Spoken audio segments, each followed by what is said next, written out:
Alright, I'm making another video about the new secret they added in the next gen edition of The Witcher 3. If you're not sure what I'm referring to, you can have a look at these two videos I've already made on the matter. The first one is a little short and impulsive, because I made it in the middle of the night, but the second one is more thorough, and if you only have time for one of them, I do recommend the second.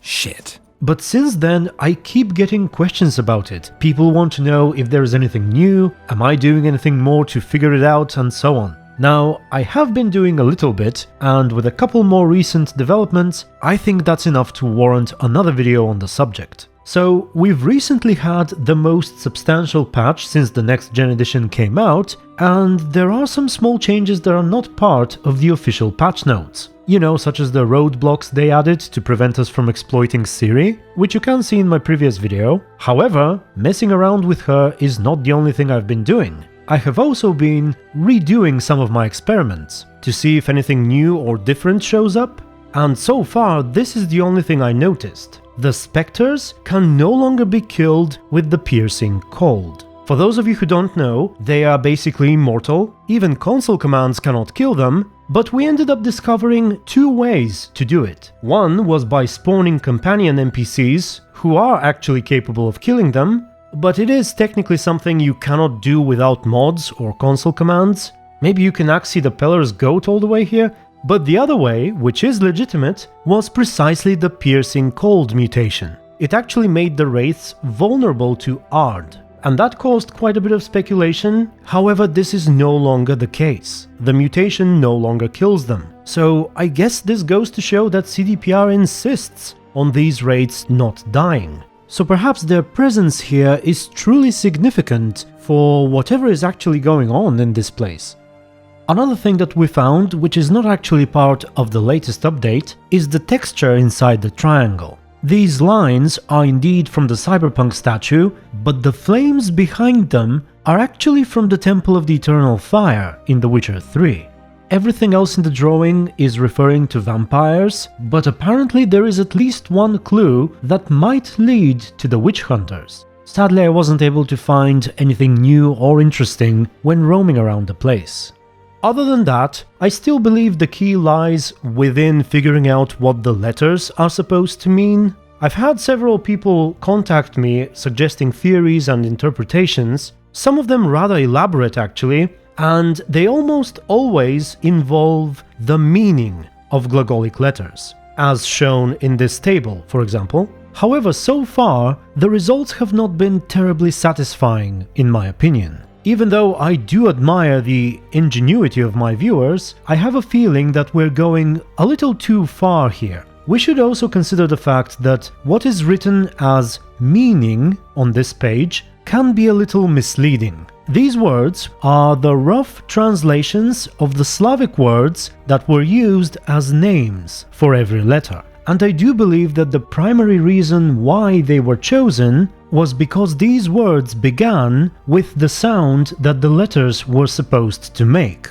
This letter, for example, makes the L sound, and so it was named Ludi, or Ludie, however it was pronounced more than 1,000 years ago. But I do believe the reason for the name is the sound in the beginning, and not the fact that this symbol somehow signifies people, or that this one here signifies belonging or something. Now, with that said, I do believe there's a bit of an exception here, where the literal meaning of the names is used, sort of, and that is when saying the actual alphabet in order, Azbuki Vedi Glagoli Dobro Jest, and so on, which I think is a kind of wordplay, and when the names are said in that order, they make a sort of relevant sentence, something along the lines of, I know how to speak the letters, and so I'll have a good life on Earth.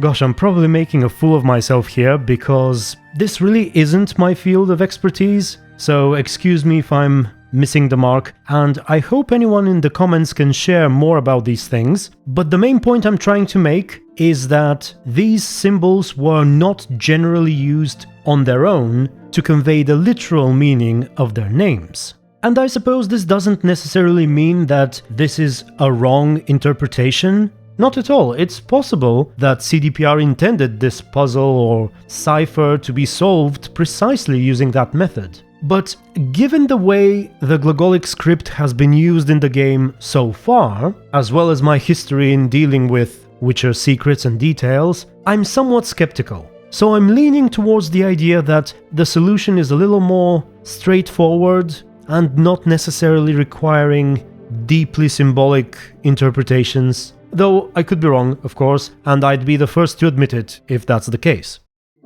Other than that, I do have one more interesting thing to mention about the secret. Over the past couple of weeks or so, I've been occasionally chatting with one of the authors of the Brothers in Arms mod, who's done a great job by the way, and he has looked into the game's files, trying to figure out if there's anything more or anything we've missed surrounding the secret, and according to him, there doesn't seem to be anything more currently in the game. He says the moment when Geralt says shit after exiting the portal is the final part of this newly introduced event. So perhaps there truly isn't anything else we can do to continue from here, at least not yet. They could add more in Cyberpunk's new expansion or future patches, we don't really know. However, that doesn't mean our work is done, because we've yet to decipher the meaning of the writing on the wall. Even if there aren't any further events in this secret, understanding the message here might give us more clues to stuff we haven't figured out yet.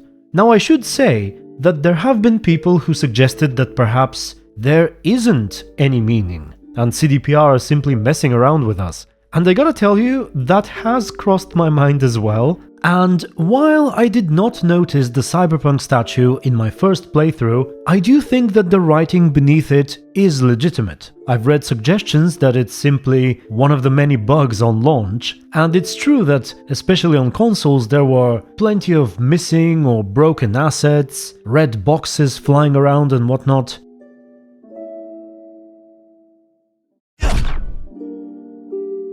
So could it be that it's simply a color code that was accidentally printed on screen instead of actually coloring something? Well, I don't think so. It just seems too well positioned to be a bug. But with that said, it may just be some random and obscure reference that only the staff of CDPR recognizes.